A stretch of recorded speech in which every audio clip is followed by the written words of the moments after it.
question, and that is, what is your take on Grover Norquist drowning the beast, or what is it? Starving the beast. Starving the beast so that you can drown in the bathtub.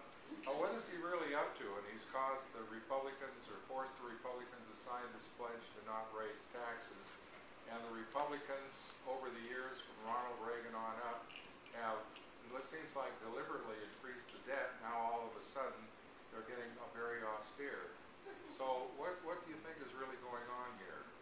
Well, I think there's a couple things going on, and what I think about it is, look, there's a lot of different reasons for your political beliefs. I mean, we have two main parties in this country, Democrat and Republican, so there's a huge diversity of opinion within both parties on a wide variety of issues. Just because people disagree, not because they're corrupt or incompetent or anything like that. They just disagree. They have different ways of looking at things. But if I had to say, the core reason of why I'm a Democrat is because I believe in the power of government to help me.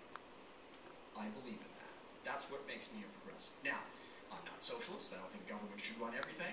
But I absolutely passionately believe in the power of government to help people. Grover Norquist does not. Ever. Okay? Under any set of circumstances. Now, it's hard to sort of pin some of these folks down. I mean, during the whole debt ceiling crisis, was just mind-boggling. So many people felt it would be a problem. Wouldn't be a problem. We just said we're not going to raise the debt ceiling. We'll just stop spending the money. But their approach is the government is awful. Everything the government does is awful. You cannot possibly cut it enough. The quote that you were referring to is the famous Grover Norquist quote where he said, I don't want to get rid of government. I just want to shrink it down to the size so I can take it in and drown it in my bathtub. That's the exact quote. He has not backed away from that quote in any way, shape, manner, or form, and continues to advocate that approach. And his philosophy and approach was simple. It was wrong to go at it by trying to cut spending, all right? Because if you really aggressively went at a lot of these programs, eventually people would go, wait a second, that's kind of important. Medicare, Social Security, these are important things. So he said, let's just cut taxes.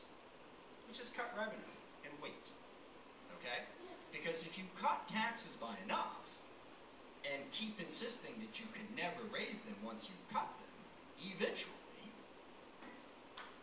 the money goes down. And then you're forced into a bad spot. Now, the more interesting question is, why has he been as successful as he has been?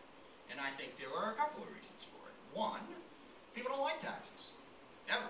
It's funny, I was walking through the Smithsonian with my kids in June, and they've got stuff from back in World War II, different cartoons that were done. And one of them was this, pay your taxes. In fact, the quote was, defeat the Axis, pay your taxes. I mean, can you imagine any such a thing in today's world? Taxes are bad. Warren Buffett. Okay. Yeah, Warren Buffett, that's good. That's helpful. And then the second thing, however, is the more problematic approach from the progressives, and that is people don't believe in the power of government to help people. It's a tough argument to make. You can look at all these programs. I can walk through my life, K-12 education, loans, grants, helps with college, with Social Security, Medicare. The poverty rate for senior citizens has gone down from 60% to 9% since Social Security and Medicare were brought on board. You can walk through all of that, and you still have sort of that core belief that government never did anything for me, okay? And we have to confront that. And let me say one other thing about this, as long as we have the crowd here. To the extent even that so-called progressives aggressively attack government on a wide variety of realms, that just helps the Republicans. Yes. I don't want to lump all the Republicans together, and I shouldn't. It helps Grover Norquist. Every time someone bashes on government and says, I don't know what they're doing, it helps Grover Norquist. But it's an incredible propaganda program that's been going on for it's such a working. long time to do this. And there must be something behind it. What are they trying to do? It smacks to me a little bit of, I don't know, use the word treason, but the fact they're trying to overthrow the government. If you drop it in the bathtub, you're trying to get rid of it. You kill it if you drop it. It's more, I wouldn't go that far. It is an ideological belief that says, we need a dramatically smaller federal government. I mean, that is the ideological belief. So I don't think it's any sort of conspiracy like that. It's just an ideology. And, you know, and then people who believe in it defend it. I don't, but yes. So you very aptly point out that you could run through a whole list of things that make you a progressive. And you just ran through them. But I think there's a bunch of people in this room that would look back at you and say, why aren't Democrats every single day loudly running through that same list? Yeah. I mean, if the gentleman here talks about countering a campaign that has lasted 30 years designed to do the opposite. So you would think that our Democratic friends would choose to respond to that by loudly running through those lists. I've been doing it for 20 years.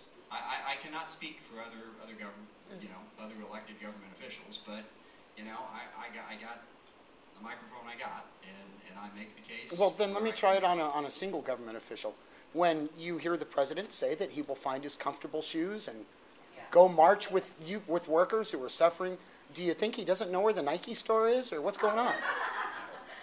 Look, you know, I'm not here to defend or attack the president. I'm here to represent my constituents and listen to them and tell them what my opinions are as their elected official. That's our mouth. Yes, ma'am. It was about 2 months ago, I heard on the news that General Petraeus came and spoke to Congress and said that Petraeus, yes. young Petraeus, that young Americans were dying for Israel. And you're in Congress, did you hear that speech? I never heard about it again. Yeah. Oh, I love the way things get conflated. That's not what he said. This was actually a